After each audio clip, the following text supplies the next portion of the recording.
If you're an Aussie that wants to start selling on Amazon, what you need is information that's relevant to you, an Aussie.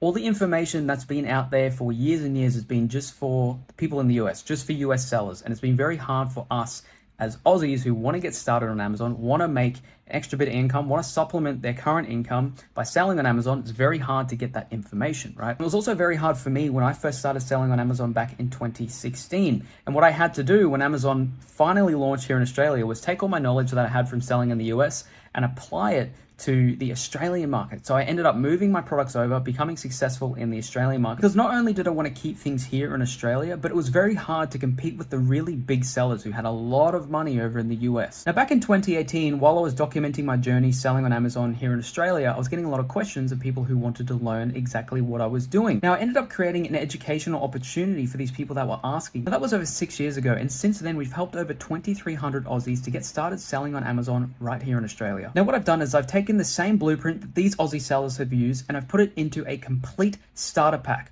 which I'm giving out for completely free. All you need to do is just click the link around here and chuck in your name and email and I'll send it straight over to your inbox. This is the same stuff that these sellers have been using to launch successfully here in Australia. So click the link below and I'll see you in the community that's in there in our free training.